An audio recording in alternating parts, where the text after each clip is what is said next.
Welcome to Running in the 70s, where we interview, meet, and get to know athletes of all kind who were running in the 70s. I'm your host, Matthew Kleinowski.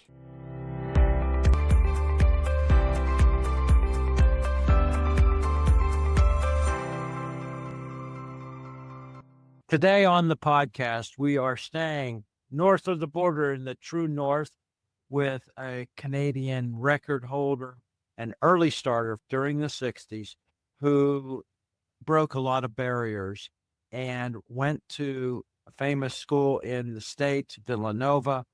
He's author of a book about the glory years of Villanova in the distance medley. And he returned to Canada, did some more running, and involved in the sport at the management and organization level. So we've got a lot of stories today. Be very glad to talk today to Jerry Bouma. Welcome. Is that how you say your last name? Bouma and Bouma. Well, Matt, the Canadians say Bouma. The Americans call me Bouma. But if you go to my Dutch roots, they say Bouma. Yeah. B-O-U-M-A. I say, if you live in a house, call me Bouma. If you live in a house, call me Bouma. If you live in a house, call me Bouma. That's great. All right. I'll call you Jerry today.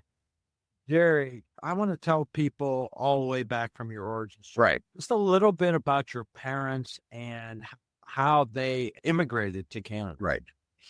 Well, Matt, that is significant. The Canadian Army of the Allied Forces liberated the Netherlands back in first in the fall of 44, the south part, what's called the Battle of Skeld, and then in April, early May of 1945, the rest of the Netherlands. My parents were 15 years of age or 16 when the liberation took place. And of course, that was a hugely significant event because they had just experienced some of the most oppressive, dark days and brutal occupation.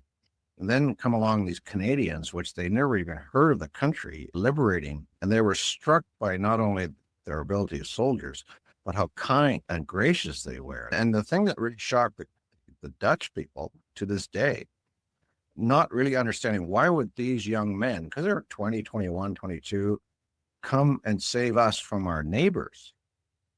They never really understood that. And that's why they're so appreciative of the Canadian war effort to this day. In fact, we have the 80th anniversary of the liberation coming up in May of this year. My parents were obviously influenced by that. They married when they were 21. At that time, the economic conditions in the Netherlands were quite grim. They were both from farms, the opportunity to farm because both of them were not the oldest. And at that time, Canada was inviting immigration. So they stepped on a boat in late February, early March of 1951, and it arrived in the shores of Canada, Halifax, Pier 21, March 26th. Took a train to Ontario, ended up working on a farm as they were sponsored, as most Dutch immigrants were, for a period of 4 years, and then started farming themselves. They rented, quite frankly, a very poor piece of property in a rural part of, about 2 hours north of Toronto, northwest of Toronto in Grey County. And when they rented this property, subsequently I've spoken to some of the neighbors, they thought, oh, these people are going to starve. Well, my father was very astute and a very effective cost manager, an extremely hard worker. Within 5 years, he'd saved enough money to buy one of the best farms in the county, actually, outside of a village called Leith, which is about 6 miles from Owen Sound. Also the home and the burial place of Tom Thompson, the famous painter, influencer of the Group 7. And so we're dairy farmers. I grew up on a farm, and fundamentally, Matt, which of relevance to my background was a couple of things. One, hard work. Number two, the discipline.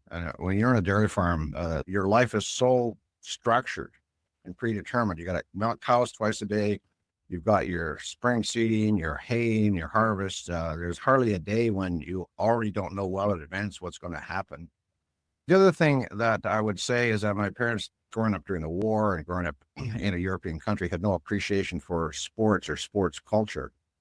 And I was always really keenly interested in hockey and baseball, and I was reading books in the library about hockey players and baseball players. And I remember my grade 6 reader reading about Roger Bannister breaking the 4-minute mile, which quite fascinated me. I wanted to play hockey, really couldn't, because there was no way to get to town, so to speak. I started high school really young. I was only 12 when I started high school. And again, it was difficult for me to engage in any sort of team sports.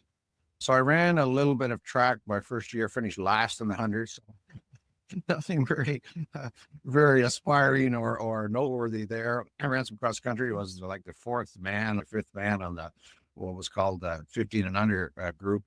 Then the summer before my 11th grade, the high school teacher that was in charge of cross country, 1st of August, sent out a schedule, a training schedule, and it introduced me to interval training. Like I started by doing repeat 100s, repeat 200s, repeat 440s back then. And I took that schedule and I said, and I remember that day, I was 14 years of age. I said, I'm going to make this work for me. I literally remember I'm going to be a track star. So I went out to the road with my sister and had a 10-yard piece of twine and measured out the 110, the 220, the 440, and the 880. And I started doing intervals. And when I came back 4 or 5 weeks later, when school started, I was determined because I put in the training. And then I won my first race. So that was 14, and very quickly started reading about Bannister's. One of the few books available at the time was the 4-Minute Mile by Roger Bannister. So I was introduced to Ferenc Stampla and the interval training, typically the 10 times 440 and the 5 times 80. I turned 15 that fall, and by the summer of 68, I'm now 15, I finished fifth in the Ontario 15 and under mile and the 880. Then I went on to win the Eastern Canadian Championships for my age class. I definitely knew this is what I wanted to do, and I was very committed to becoming the best I could be. It was about that time, probably in 68, 69, that's when I first read about Villanova. I read the Dave Patrick story when he was on the cover of Sports Illustrated. That was my first introduction to Villanova, and I thought, wow, he was the number one in the world. Let me ask you a little bit about what things were like in a Canadian school in the 60s still there. You're running on a road with a twine measured course. What facilities were at the school? Shoes? How did all that work? And how was the communication and your coach finding out about these events inside Canada? What was all that like? Well, very quickly, the coach was not able to provide much. Really, from that point on, once I did the first month of intervals, I basically charted my own course. We have dirt track at the high school. And because I need to take the bus home, I seldom trained on it. So I'd come home and train on the roads. The shoes, well, I started out with a high top canvas. And I think I bought my first pair of ROMs back in about 67, 68. From that point on, and I look at that, Matt, I bought a pair of ROMs and then a pair of Gazelles was my next shoes. And the next one was a pair of Golds, Aztecs, I believe. We would wear a pair of shoes for a year. And even at my first year at Villanova, I bet I put 1,500 or 2,000 miles on a pair of shoes. I don't know if they were just because they were so badly made or so firmly made, they didn't seem to wear out. What about the reaction of your parents to your success and the demands of training and being a student, which was probably very important to them? My parents, quite frankly, Matt, had a very detached view.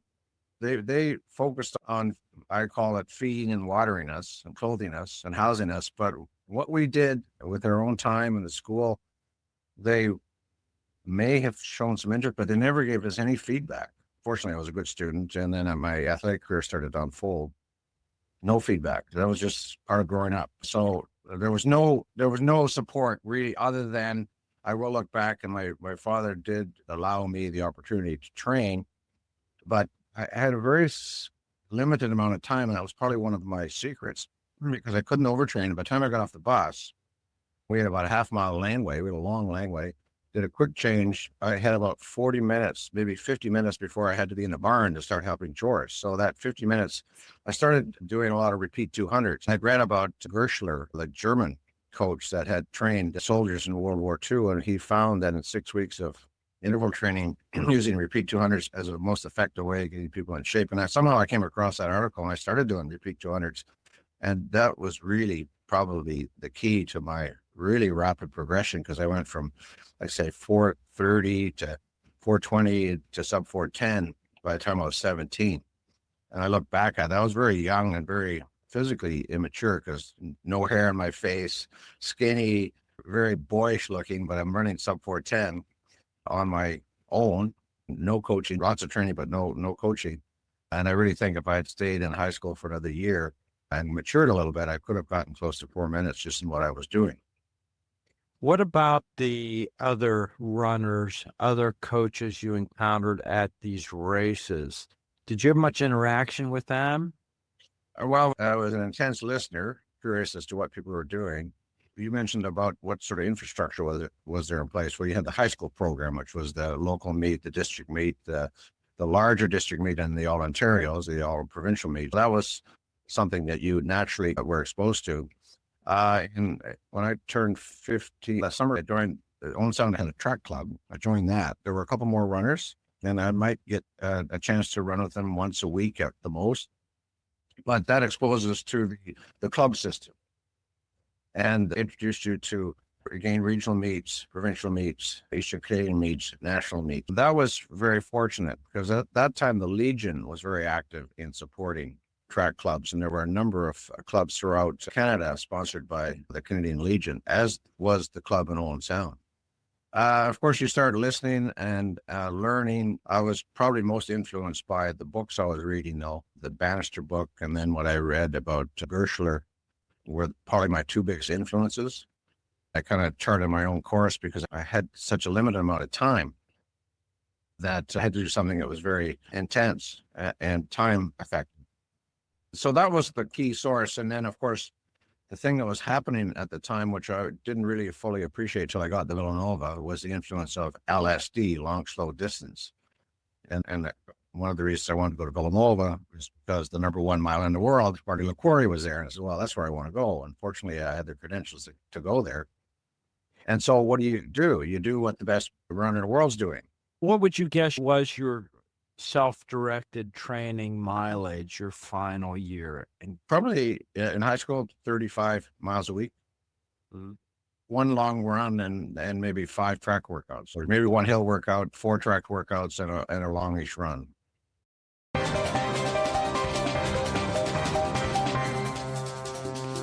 Your book, Touching Greatness, about the Villanova story, the distance medley relay over 16 years.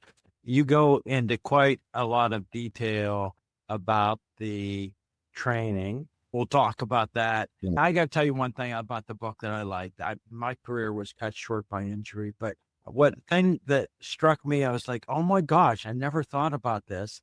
The parallels to exactly what we're talking about this podcast, the era.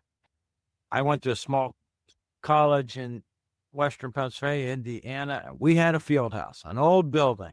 We had next to it a kind of a crappy track. We had a cage with pens, which you put your laundry on. I'm like, oh my God, what a great experience. This was brought back memories of that same stuff that was quite different. And Villanova was a big, successful school, but had the trappings of just another little college. Now, let me go back to your discovery of Villanova and your pursuit of going there. How did you handle that? I remember sitting in the school library reading Sports Illustrated. It was this March 69, so I'm grade 12. And back then, Ontario had grade 13, so I had another year to go. I'm 16. I'm reading about the LaQuarrie-Ryan race, the first time they went head-to-head at Cobo Hall NCAA indoors, and I'm just absolutely fascinated by it. And then later that summer, LaQuarrie beat Ryan 3 times in a row. That really cemented my resolve, if you will, saying to myself, this is where I want to go. Not knowing much about the school other than the best miler in the world was there, and I had a sense there was a pretty good program at play. In the winter, about this time of year, 1970, which is now 55 years ago, can't believe it, I was getting ready for the Canadian Indoor Junior Championships, and I ended up running the 1,500 meters in 3:56 on a 11-lap board track in Winnipeg, and that was a new Canadian record by quite a bit, and it translates to about a 4:14 mile. I think was about the 3rd fastest high school mile at the time in the U.S. So I wrote Villanova, introduced myself, and told them what I was running, told them a bit about training. Never heard anything until about 2 months later. I think it was maybe late April. There was a fellow in London, Ontario, who was a high school teacher, but he also did some writing for Runner's World. And he'd just done an extensive interview on LaQuarrie, because LaQuarrie was now the number one guy in the world. So he went to Villanova, and when he was there, Jumbo Elliott and Jack Pryor, Mr. Pryor, asked about who's this Jerry Bouma kid out of Ontario, because they remember the letter. And Dave had heard a bit about me, but not a lot, but he contacted me and indicated that there was some interest in me. And I thought, well, that's great. What happened then, Matt, then I went on to win both the Ontario mile and half mile double championships in the First time that ever happened, right? I think so. I'm not sure. It's pretty rare. I know that much. And I'm leading in the mile there. And you know how competitive Massa is. Usually have 30 guys fighting it out or within contention, at least for the first 2 laps. Well, after 3 laps, I've got a full 100 meters on the field because I already took it out. I took it out hard and ended up tying up, but I still won the race by quite a bit. And that afternoon, I'm the only guy to run double, and we had to qualify for the 800 the night before, which I did. And I thought, gee, I'm the only guy doubling. I was kind of sick after the mile. I thought, gee, I don't know if I could take this. So I just kind of sat back and waited at the bell and last. And then I thought, I'm feeling pretty good. And I started moving and then ended up winning by almost 2 seconds. I just was really fresh. Should have learned a hard lesson there. Sometimes it's a lot better to sit back and wait as opposed to front. And then I ran a 400 mile on a dirt track in Scarborough, Birchmount Stadium, and it was the last meet of the day. So it was all chewed up. And, I'm looking at that now, and I think it was a decent track. That probably would have been a 405 or 406. And then I took a bus to London, Ontario, met up with Dave Prokop, and together we traveled by bus to Des Moines, Iowa, where the NCAs were on, and I joined up with the Villanova team. And met Jumbo and met the LaQuarrie and met Dick Berkeley and met Chris Mason and Andy O'Reilly and all those guys. And then I traveled back to Villanova with the team after that. And that was my introduction to the school. And my host at Villanova was Dave Patrick. Dave Patrick and I have become very good friends over the years. He's probably one of my closest friends, actually. Dave, of course, as you know, was ranked number 1 in the world in the 880 and 68 and should have gone to the Olympics, but that's a whole other story. That's what cemented the relationship and my commitment for a scholarship. Meanwhile, I was getting calls from Texas, Ohio State, Eastern Michigan, Kansas, all kinds of schools. But it was really easy for me because I wanted to go to where the best were, and that was pretty easy. Villanova. In 1970, it's great. This stuff is in your book, and you've written about things were changing. Right at the beginning of the decade, I don't know exactly the rules on which colleges, but up until that point, not only in cross country, but in some sports, basketball, for example, freshmen were not varsity eligible. But you got to Villanova in your first year, you could run varsity. Right. That's the first year it happened. 70, 71 was the first time freshmen actually could compete on varsity teams. So technically, I became the first freshman to win a Penn Relays watch because I led off the 4-mile relay team, which LaQuarrie anchored, and you knew if you could just be still standing and pass the stick to LaQuarrie, he was going to win it. I ended off third, let's say, and the next 2 guys basically held that position. I think ended up passing LaQuarrie the stick, and we won that race. What was the facilities like at the Penn Relays in 1970? Oh, they were good because the transfer from a cinder track to a all-weather track took place, I think, in late 67. So 68 was the first year there was an all-weather track there. So it was clearly one of the best facilities for running that you could have at the time. And it was such a tremendous atmosphere. You coming from Pennsylvania, I'm sure you've been to Franklin Field. You couldn't get a more festive, lively, energetic place than the Penn Relays and the 30, 40,000 people, sometimes up to 50,000 people that go there. And a knowledgeable fans.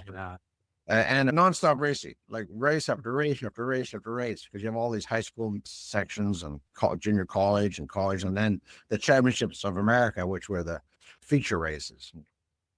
Yeah, you were able to run as a freshman on the 4-mile relay. That's there. Right.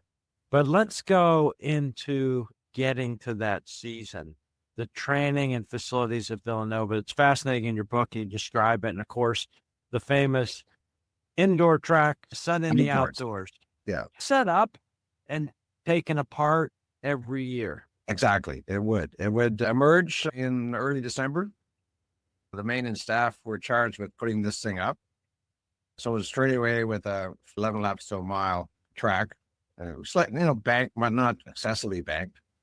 And that served as I call it the anvil, our training experience. Generally speaking, we had an old field house we didn't even have a proper locker room. We just had a hallway with a bunch of lockers on the one side of the hall. Of course, LaCory had the first locker. And after that, I think John Hartnett had it, and then Emma Goggin would have it. So you always had the number one guy would have the first locker, and everybody else sort of fell in line. There was just a fairly narrow hallway with some old trunks on the side, which we'd sit on after we're changing and as we dressed and undressed. The track itself was a beat up old cinder track. There wasn't much in the way of cinders left on it. And every time it rained, the one end would be completely flooded. And then the board track, which was set up in mid-December. We wouldn't do any formal workouts in December on the track. Some of us would go out there and sort of test it out. The training for indoor started when we came back after January 1st. It was indoor track outdoors. And in Philadelphia, we can get some pretty wicked winds, damp, cold winds. It's not, right now here in Edmonton, it's like -5 Fahrenheit, but it's dry and it's sunny and it's not bad at all. But at Villanova, if it's, 27 or 26 degrees or just below freezing with a wicked wind, a damp wind, that's cold. And sometimes it would snow a lot. Sometimes you'd have to sweep the snow off the boards first and warm up, and then away we go. But the other really interesting thing, Matt, which I think is so unique to Villanova, is that Jumbo was hardly ever there. Coaching was a hobby for him. He ran a very successful business. We saw very little of him in the fall, maybe once a week during cross country, when we would do, after a couple of weeks of putting the miles in on the roads, Tuesday nights we would do repeat 440s, and Jumbo would show up then. Well, show up, he'd supervise that, of course. But indoor season, he would drive in about 3:30. We would be ready warmed up, throw it over to the boards, and he would have a brief chat with usually the leaders like a LaCory or a Hartnett or a Coughlin or a Shepard or a Page. And then we'd hear through the grapevine what the workout was going to be, and off we went. So a lot of 3-lappers, 2-lappers, 5-lappers, and 160 is the denomination. So 3-lappers, 480 yards, just a little longer than a 440. A 2-lappers, 320, just a little shorter than a 300 meters. 5-lappers is just a little short of a half mile. What about Coach Pyra? Where was he at 3:30 and during interval running and the rest? He was there, overcoat, hat, boots, because it was, and we had a little sort of almost like a telephone booth they could stand in to break the wind. He was always there, clipboard in hand. He was not the technical coach. We called him Mother Pyra, because Mother Pyra was one of these people that was extremely accommodating and deferential to Jumbo. I can tell you this, Matt, if it wasn't for that combination, like the sort of the harsh father figure of Jumbo that detached, this is the way it's going to be, I don't want any discussion on it, with the nurturing kind of follow-up, always open door, always available Pyra, who kind of looked after all the details and the personal issues and the emotions and the concerns. That's one of the keys to the success of the Villanova program, was that juxtaposition of character and role. And not many people would have played the kind of deferential role that Pyra did relative to Jumbo, because he wasn't a great guy to really get along with. I mean, if either looked up to him and respected him or stay out of his way. And just to be clear for everybody, you're a bunch of college kids. You didn't call them Jumbo and Mother to their face, did you? Oh, no. It was Mr. Elliott. No, it was Mr. Elliott all the time. There was a tremendous amount of respect between the athletes and the coach, Mr. Elliott. And we always called Mr. Pyra too. Jumbo was not a big Jumbo guy. No, that was the irony. And the reason he had the name Jumbo is because when he was an athlete in the 30s, and he was a pretty good 400-meter runner, there was a big Philadelphia Phillies pitcher by the name of Jumbo Elliott. He was like 6'4", over 200 pounds, which was a big deal back then. Jumbo himself was maybe 5'10", and kind of a wiry bird-like kind of creature. He was quite slender, He probably didn't weigh 150, 155 pounds. But his character was jumbo. It was suitable because he had such an enormous presence and enormous influence. We never even thought that the name wasn't fitting because it was very fitting metaphorically. One other fun thing about cross country, and everybody who's involved in this is going to have this, we end up with these courses or places that we run that get nicknames and they become proper names and we lose them. IUP had the Tit, the 9 Mile Loop. Where are some of the Villanova trails? Well, the well-established route, it was a 10-mile route. It was called the Frolic because there had been some playful events that had taken place over the years during the Patrick days. When I read the story about LaQuarrie, when I was still in high school, he talked about running around the Frolic. We had a loop we called triple. I won't use the FU dot K, and because at the 2.5 mile mark, we had to go up this really steep hill, and it had sort of 3 stages to it. The first was a long, really steady climb, then it leveled off just a little bit. Then the next stage was a little bit shorter, but even steeper, and then the final stage was even shorter and steeper. It was called the infamous triple. We had another loop, and I was instrumental in establishing this loop, and it became the most favored route called the tennis court loop. Because we went through behind Haverford College, through Bryn Mawr College, and then into some of the most opulent estates that are in the region, which is characteristic of the mainline area, because some real wealth established estates in the area, like the DuPonts, for example. The fellow that invented patent leather had this beautiful estate. We called it La Ronda because it had very Spanish kind of style to it. And that was about a 9 mile loop, and it was quite quiet. There wasn't much traffic there. That became the tested loop because I even went back a couple of years ago to Villanova and talked about the guys because the traffic was a problem already back in the 70s, particularly in the Frolic, and it only got worse. The tennis court loop was the most favored loop, and there we had the Radnor 5, and we had the Bryn Mawr 5, and the 3.5, which was sometimes referred to as the Dave Patrick Memorial Loop, because everybody's giving him a hard time because they didn't think he was doing much mileage. The most they ever did was the 3.5 mile loop. And the sprinters would be slow. That's the one they could finish, huh? Exactly. We'd see the sprinters in the 3.5, and I lived for a short while in Seacane, and I worked in media. The main line is a beautiful historic area of eastern Pennsylvania, and Villanova is a part of that. And some of those colleges you mentioned, Bryn Mawr, just institutions as old as the country itself. Right.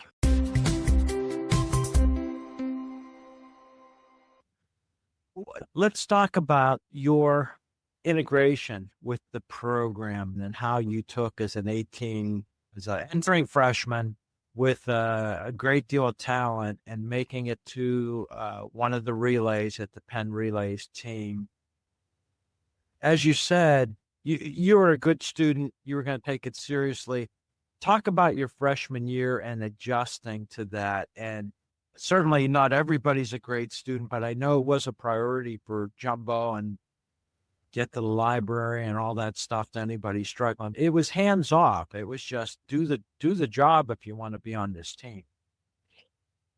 Matt, back in my farm boy days, I was governed by a lack of time. And the big shift that took place for me was now being a college boy and 3 or maybe the most 4 classes a day, having a lot of time. My work ethic, thanks to my parents who worked so hard, my view was I can work as hard or harder than anybody. And that was probably my strength and it's a weakness. My first week at Villanova, I arrive. It's hotter than hell. It's over 90 degrees temperature and or 90% humidity. It was just brutal. My first week, I ran 96 miles. The following week, I think I ran close to 100. I was absolutely totally committed. I'm going to work as hard as anybody. And of course, at that time, LaQuarrie was comfortably running those sort of distances. And Donald Walsh, who was the great cross-country runner that finished second at Prefontaine, was running actually even up to 120 miles a week. So I jumped in full force. I don't think I realized how much of a physical strain that was going to be because I was just tired all the time. Even so, I ran so-so in cross-country, not great. And not as well as I would have liked because we had 2 freshmen, John Hartnett from Ireland, who won the European Juniors. John became my closest friend and we were roommates. He started much slower in terms of the mileage. He just went and he was second behind Bob Wheeler at the IC4A cross country, the freshman division, and Les Nagy was third. The two of them were really running well.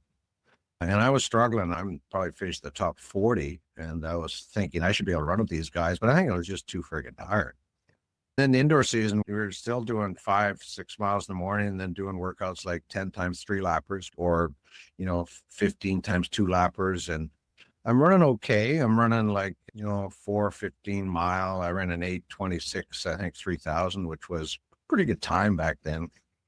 And I ended up running a 3-minute 3/4. And that's what, after I ran that, Jumbo said, yeah, you're on the 4-mile relay team, which I had no idea at the time how significant that was, because as you know, from being from Pennsylvania, and anybody who grew up in New Jersey, New York, Pennsylvania, I mean, Penn relays was the Mecca, was the Olympics, and to get chosen to run on a relay team there.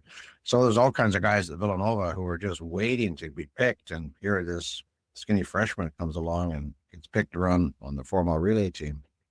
So let's talk IC4As. How, compared to Penn relays and everything else, those were a big deal. Oh, yeah. Next to the NCAAs, that was the race or the meet to perform. And Villanova always did extremely well. We were fortunate. At that time, Princeton had just built a great facility, the Jadwood Gym, and so they had a 200-meter track, and that's where the indoor IC4As would be. The outdoor ICs got moved around a bit, Rutgers or Pittsburgh a couple of years. But yeah, that was a big deal to do well at the IC4As. I want to talk about your experience there in your freshman year at track, but the training on the indoor track, outdoors, were you running 3 or 4 interval sessions a week? It sounded like it was very simple. There was long stroke distance, and then there were repeat quarters or repeat lappers, but it was 3 or 4 days a week. That's right. We would typically train Monday, Tuesday, Wednesday. If we had a race on Friday, Thursday would be an off day. If we had a race on Saturday, Thursdays would be an easier track day, but 4 days in those weeks. And the rest of the time you put in some miles. But the problem is, and I look back at it now, is that we didn't know the meaning of slow. We thought when we ran on the roads, we had to push. I look back at that now, and I realized that the workload and the pace we were trying to run, like we're always thinking in our minds, if you're going to run the roads, you should run 6-minute miles. If you're not running 6-minute miles, you're not working hard enough. And sometimes we, run faster than that. Very seldom run slower than that. But interestingly enough, how training's evolved, and you look at how the mix of really high quality sessions with recovery slow sessions, which I think Ingebrigtsen has perfected. Donald Walsh, our Irish guy, which we called the Troll, he was doing that, and no one wanted to run with him because he running too damn slow. And he was running like 120 miles a week, but he was running like 7 minutes, 7:30 miles.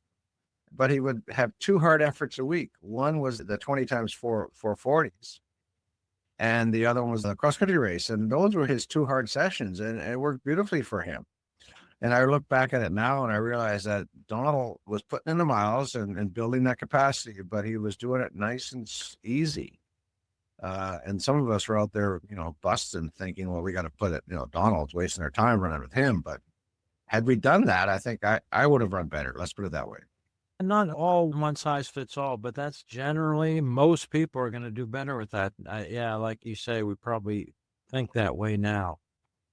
Let me ask you about what you can remember or what you think was your attitude, not as successful or accomplished in cross country your freshman year, and then you make one of the Villanova Penn relays gold medals the freshman year. How were you feeling at the end of your freshman year? Well, being the first freshman, I thought, this is great. I'm a freshman. I already win a Penn relays watch, which was the coveted prize that everybody sought.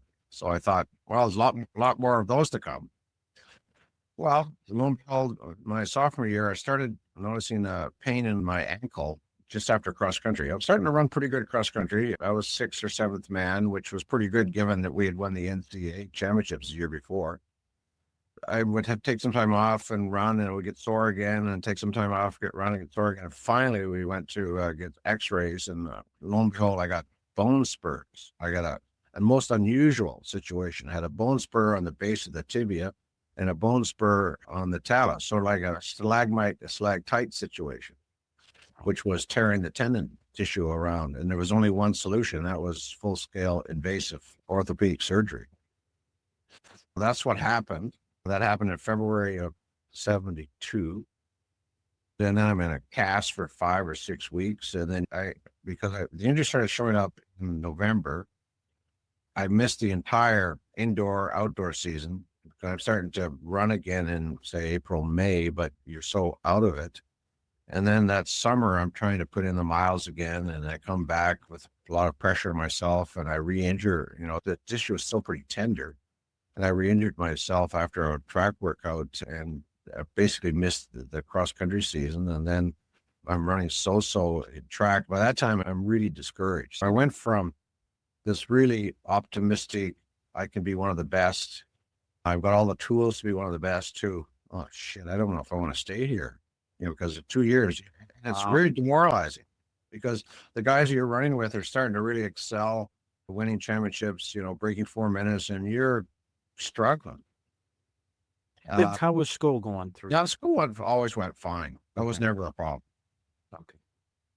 But you go from a very positive state of mind to, quite frankly, if you look back at it now, I was probably depressed. And there was no way of diagnosing or treating that. What happens too, when you're not running very well and you're in such a competitive environment, the guys don't know what to do with you. You get sort of move away from you, and you're kind of on your own, which exacerbates the problem. But just, it's a natural reaction. Yeah. And of course, it's not malicious. It's just awkward. No. Awkward. Yeah, that's right. Meanwhile, Jumbo is nowhere to be seen.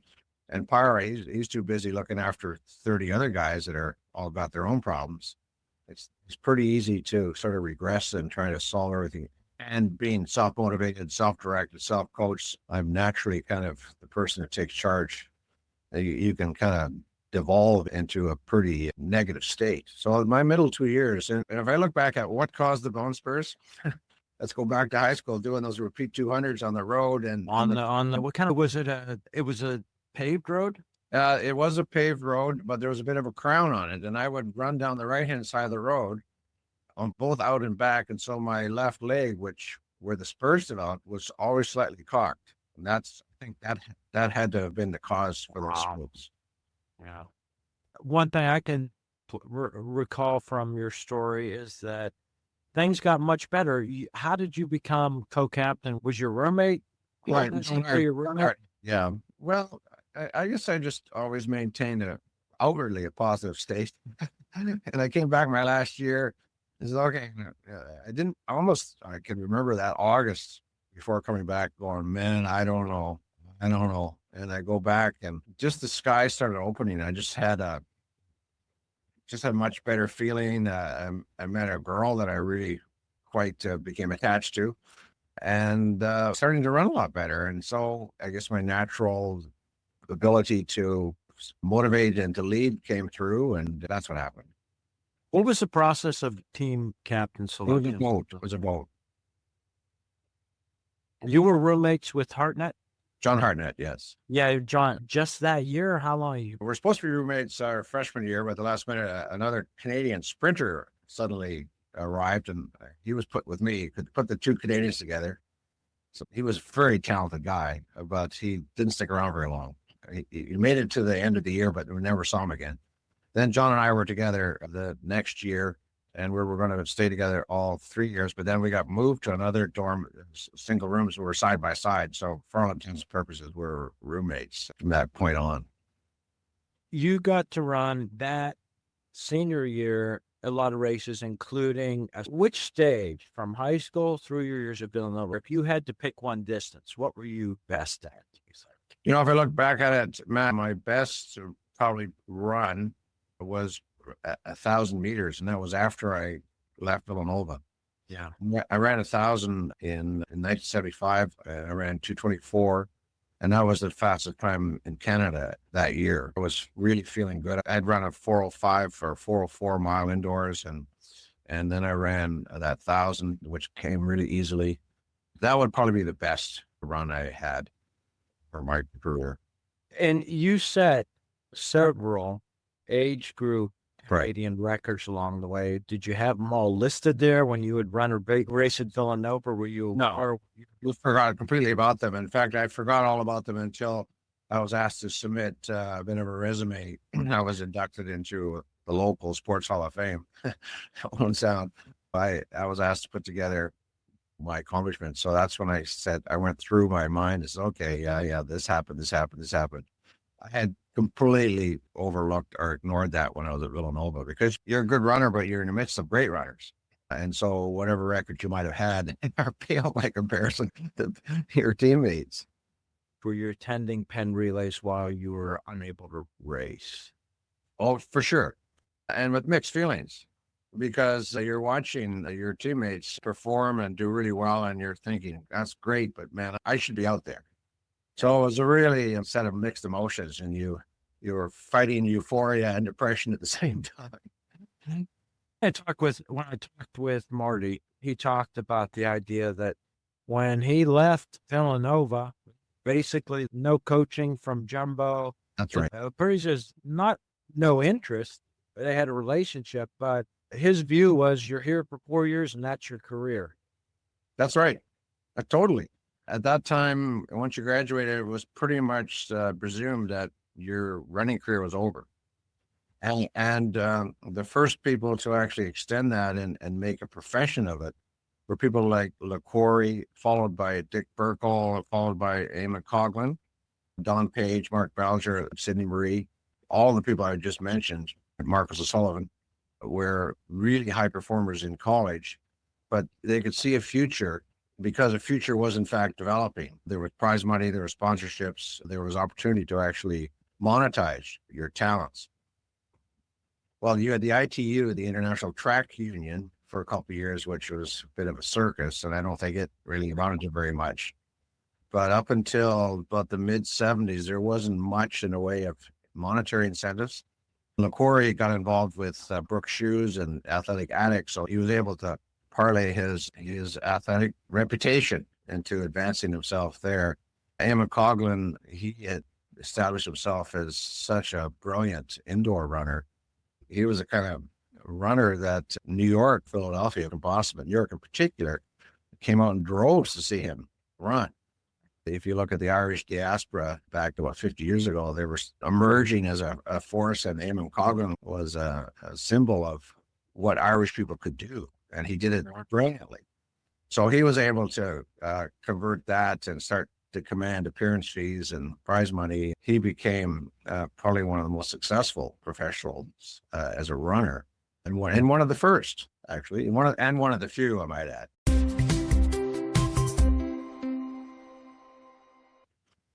Let's talk about what happened to you after you left Villanova. You had the interesting situation of a couple of years of eligibility left and across the border. So Canada recognized that, and you had a very successful career back in Ontario. Right. I ran the university scene for a couple of years. I was the top miler, 1,000-meter runner indoors, won a bunch of races. Then I got injured again. I stepped in a friggin' hole on a fall run, covered the leaves, and ended up with Achilles tendonitis and lean up 76. And I was out for about 3 months, but I came back faster than I expected and ended up finishing 5th or 6th at the first set of Olympic trials.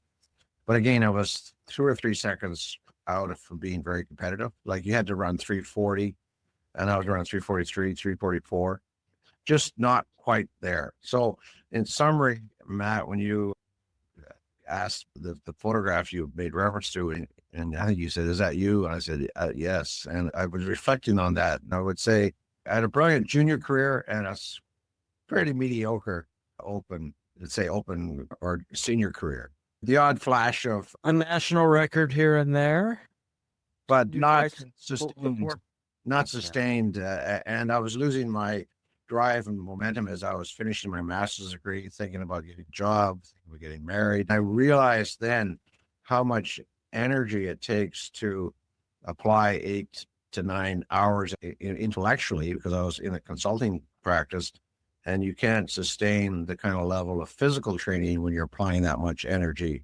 intellectually. We could probably do this for hours and hours. Let's talk about the 3 main events you organized and brought people in. First, the gala of Right, the Legends of Gold. Yeah. Yeah, Edmonton won the bid to host the World Athletic Championships in 2001. I was not that involved early on, but I got involved as things were starting to build. In 1999, I was part of an Edmonton delegation to Seville. That was where our Edmonton operating team was shadowing the Seville team to learn what was being done, how it was being done. I knew the president of the organization, a guy by the name of Rick Lawlisher. Rick is a very astute, street smart individual here in the city, background of football, no background of track whatsoever, but a record of getting things done. When I was in Seville, he noted how many people I knew. Like I ran into Craig Masbach, for example, and Steve Cram and David Henry and all the Canadians. And I'm talking to all these people and he's going, who the hell is this guy?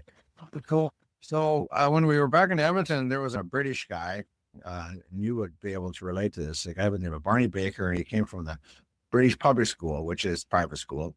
The guy that wears the blazers and the tie, who was absolutely a track nut. And he had attended several Olympics. And when the World Championships came here, he comes to see Rick Lawlisher.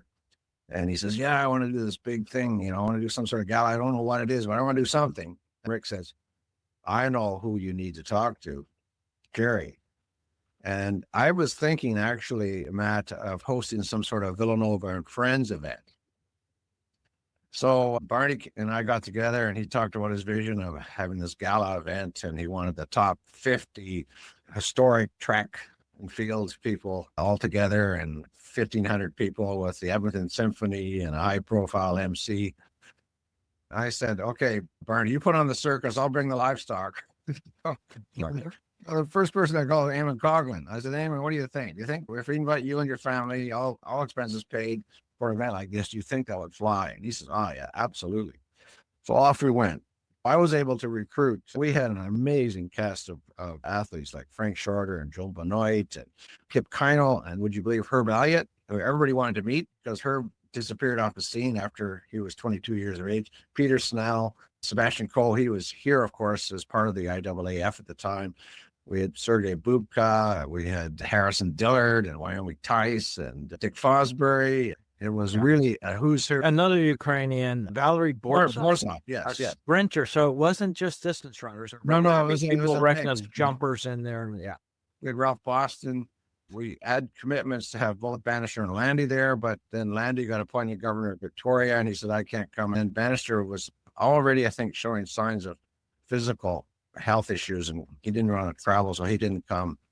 Edwin Moses was supposed to come, and he bailed the very last minute. He's the only guy that didn't come through. Bruce Jenner, former Bruce Jenner.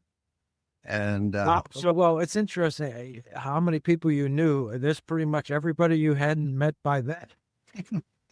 Yeah.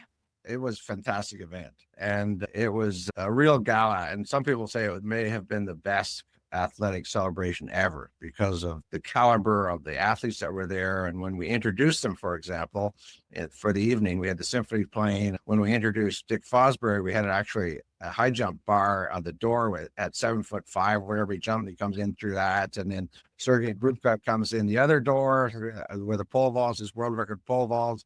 Donovan Bailey, the sprinter, he was there, and Bruni Surin, and then Herb Elliott. And actually one person that we invited who passed away just before the event was Emil Zatopek.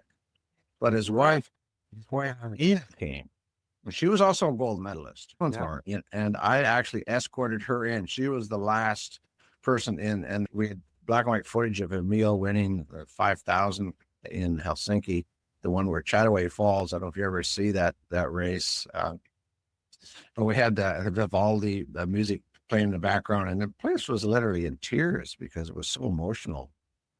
Do you have memorabilia from that event? I have a video of it, which I've never even looked at. I should dig it out and take a look at it.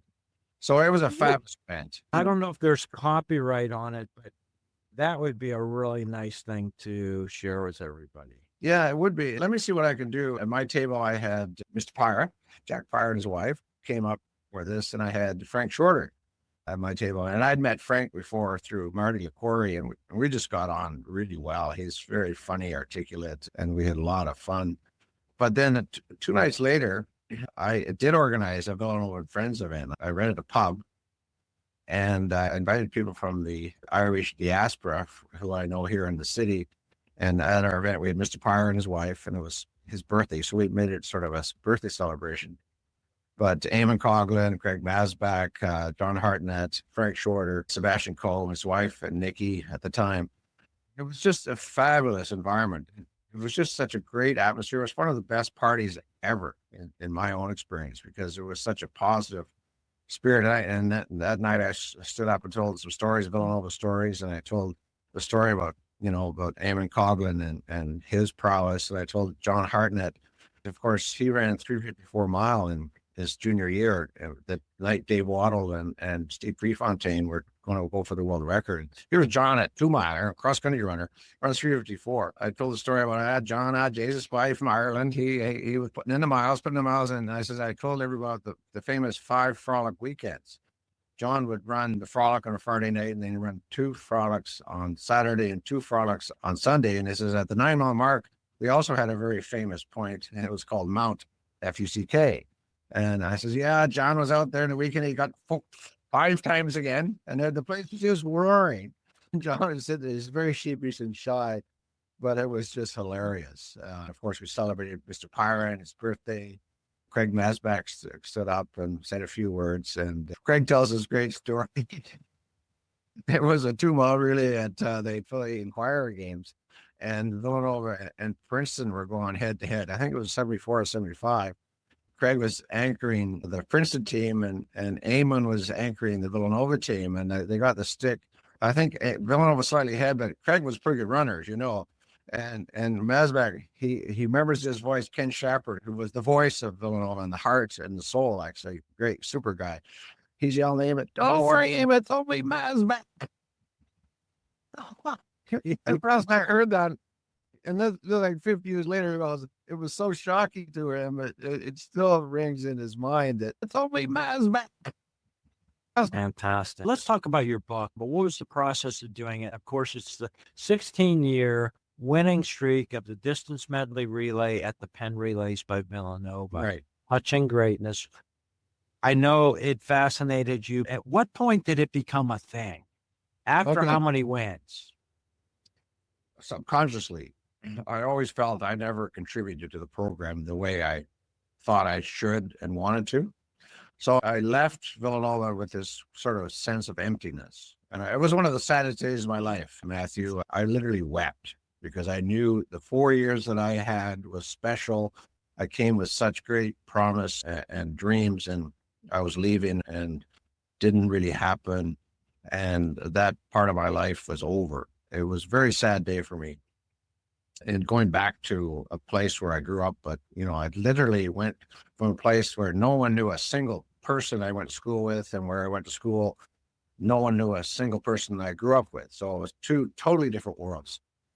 So I guess subconsciously, I've always was thinking I'd like to remedy that, and I never really thought it through. And I was having a conversation with Dave Patrick. It was probably in about 2012 or so.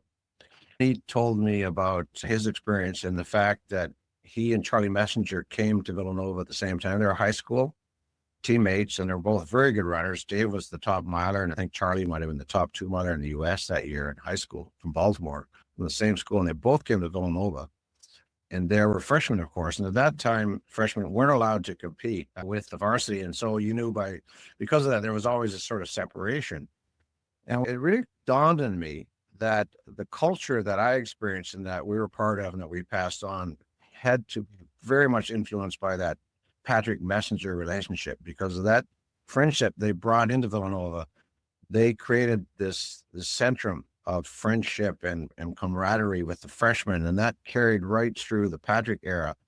And then it really occurred to me that the whole streak, I remember then in 2018, which was the 50th anniversary of Patrick and the Villanova winning 5 championships of America. There was a special event held at Villanova that year, the breakfast of the Penn relays at Villanova. And Dave Patrick used the words in his talk celebrating those 5 wins, the 4x1 mile, the 4x half, the sprint medley, distance medley, and the 4x4.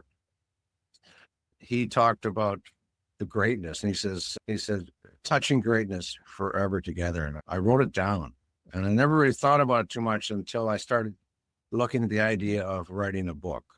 And I started writing some things already in 2019, 2020.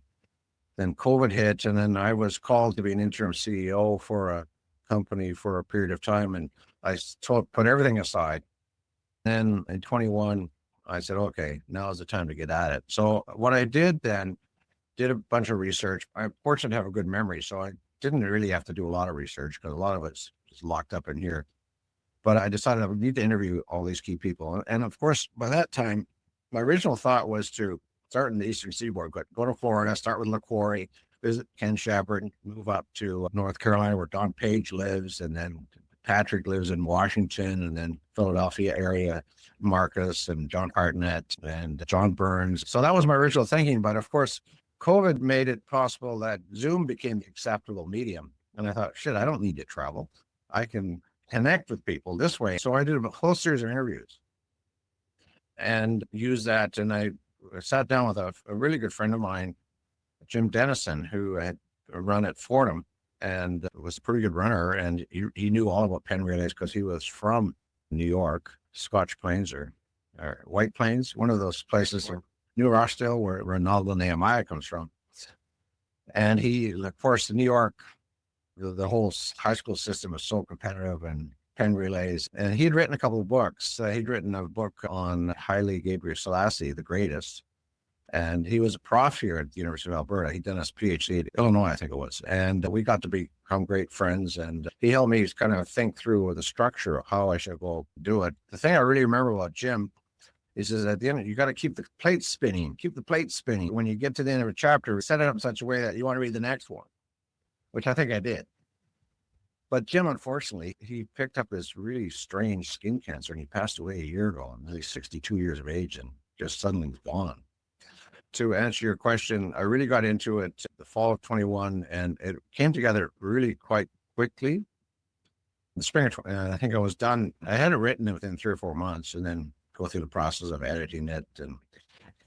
And you had done technical writing before, so I'm writing. I write all the time. I'm, reports, proposals, briefs. So writing is sort of my wheelhouse. And poetry. It's poetry. If anybody hasn't read the book, it's not just about the distance medley. It's about the people. It's running fans and running peers or the insights into all the great runners. There's a chapter on LaQuarrie, understanding Jumbo Elliott, some of the stuff we've talked about. But it's a brilliant book about life and the times and everything. It's really about this question. What was it about this school at this point in time and the culture there that drove this kind of performance for a sustained period of time, not just for 4 years? Yeah, it's not Tom Brady winning 7 Super Bowls. Yeah, it's when you think about it, if you look at the era of that 16-year period, you watch from Dave Patrick to Chris Mason to Marty LaQuarrie to John Hartnett to Ken Shepard to Don Page to Mark Balger to Phil King. Eamon won four watches too. Yeah. Well, he won, I think, a total 8 or 9. He won 4 in one race. Yeah, he won 4. Marcus O'Sullivan, Sidney Marie, and that list, if you look at it, there's one world champion or world best after the next. And there's no school that can boast that. How did that happen? How did a small school in the Eastern U.S. build this kind of culture and sustained output for such a period of time? What was it about this place, this group of people, this culture, these individuals? What was it? That's what the book is about. What did you think the short answer was when you started writing the book? It definitely was the culture that Jumbo Elliott created. I call it a creative dissonance, a sense of what you can achieve. And his brilliance was who he recruited.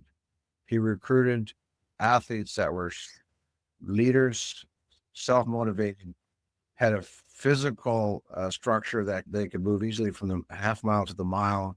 Like the athlete's quite typically slender, intelligence. He always asked about family. And you look at most of the kids that came there came from working class backgrounds. So he knew that when they got to Villanova, they were going to be motivated. And just letting the leaders become leaders and building that culture and passing it. It was like a really multi-dimensional, sophisticated relay team that just kept passing the baton. How was the reception of your book among your teammates in Villanova? It was really well. I wrote the book for three reasons. One, of course, I didn't feel I had really contributed, so here was an opportunity. Secondly, to really answer the questions, but thirdly, to really pay tribute to the excellence and the commitment and the performance of these athletes, which I don't think had ever been recognized in the way it deserved. So, okay. I would just tell people they've got to get the book. Let's go back to the other events that you organized, the right. Junior Pan Ams, and Right. the Olympic trials. It had been 15 years since your gala. Right. How? And you worked as a CEO, as a consultant, management, worked with a lot of people. How did you get involved, and what was the experience of those things in Canada? In about 2005, a new executive director for Alberta Athletics came to town. His name is Peter Ogilvie. Peter was an Olympian, 200-meter runner, a very accomplished runner himself. He was a fifth man on the 4x1 that won in Athens, that beat the Americans with Donald. So he was a fifth in that team. So it shocked the Americans by winning the gold. Peter came to town, and he learned very quickly that I was a guy to know. We started doing some stuff together, and I helped facilitate some strategic planning for Athletics Alberta, and then the idea of forming an organization. We called it Track Down Canada. Boys in Oregon didn't like it too much, but there wasn't much they could do about it. And we actually bid on the Pan American Juniors, put together a group, and we won that bid. And then we won the bid to host the Canadian Nationals in 2015, and then the Olympic trials in 2016. And that probably will go down as one of the best Olympic trials we've ever had, because we had Derek Drouin, the high jumper. We had, of course, Andre DeGrasse. We had the pentathlete, Thiessen. What's her name? I'm going to get criticized on not being able to pull everybody's name out of the hat just like that. But it was just a fabulous meet, and the place was packed. And then we went on to bid, and we actually won the World Juniors. I went to London, and I got to present a bid for the World Junior Athletic Championships to be held in 2020. Unfortunately, COVID derailed that, and we pulled out, but we won that bid as well. But we just had a really great team put together, and I was able to chair that and bring people to the table because of my connections in the city. I've been the chair of a fairly important organization that ran basically all the events, including the hockey arena, for a number of years. And so you get to know people because of that. And those connections helped make the events that you just referred to a success. Yeah. Wow, you made so many contributions to the running community across your career and running these events. Jerry, I know we could just keep talking. And perhaps we will after I stop recording, but a little bit. Thank you very much for all your time. These are great stories. I definitely love your book. I encourage everybody to read it. I'll feature it on the cast website there. It's great to meet you. You're a gracious guy with a smile on your face, and it is nice that you have this great memory and we're able to get all these stories out of you. Yeah, and let me just maybe close by saying this, Matt. In the end, it's not what you did, it's what you've become. And what's in the becoming, that's becoming a contributing citizen, a parent, a mentor, a professional. Because when you're in the thick of competition, you focus on how well you run or how well you place or how fast, and you can develop a value system that's based on performance. Important, but it's not the end. It's only a stepping stone to what you should be looking at. And that's what Jumbo saw. He really wanted his athletes to do well, but he's not at compromising school. If he would get a sense and he would look at the grades, and if you weren't doing well and he didn't want to see you, get your goddamn ass to the library is what he would literally say. And when you got to graduate, his view was, now it's time to grow up and get a job, start a family, and be a responsible citizen. And so until Le Quarry, that was pretty much what happened. There were a few people after Le Quarry who wanted to continue their career, and he would say, listen, you're a good runner, you're a good athlete, but you'll never be the best in the world. So get on with your life. He was pretty blunt. And I know a couple of cases where he said that and people didn't like what they heard, but he was right. And so I say, really, I know my career didn't end up where I wanted it to be, but in the end, does it make any difference? It might have actually deferred or distracted me from accomplishing some of the things I've done professionally and otherwise, because I would have hung on to something that I could have been a good runner, but I would have never been a Eamon Coughlin or a Steve Ovett or a Seb Coe. I didn't have that extra gear that those guys all had. So you would have been a good runner, and now what? Now what? If you had sacrificed your profession or your education or made some decisions that would have compromised where you could have been. I think it's really important to understand track as a stepping stone, as a means. It's not an end, it's a means to develop character, to develop discipline, develop performance, develop confidence, but it's only en route to something bigger and better in your life. That's a great summary. Give everybody a lot to think about. I think spending time with you, Jerry, does feel like it's an opportunity to do a little bit of touching greatness. Thank you very much. You're charming to be with. Thank you very much for all your time, Jerry. Real pleasure, Matt. Hey, I hope you enjoyed another episode. Do you have someone you'd like to hear interviewed on the podcast? You can leave a comment on the YouTube channel or on the website, running70s.com. That's running70s.com. Let me know what you think of the episodes and anyone, including yourself, you'd like to hear interviewed. I hope you enjoyed another episode of Running in the 70s. Voices, stories, and memories of athletes who were running in the 70s. Until next time, wherever you are, keep looking forward and don't forget to look back.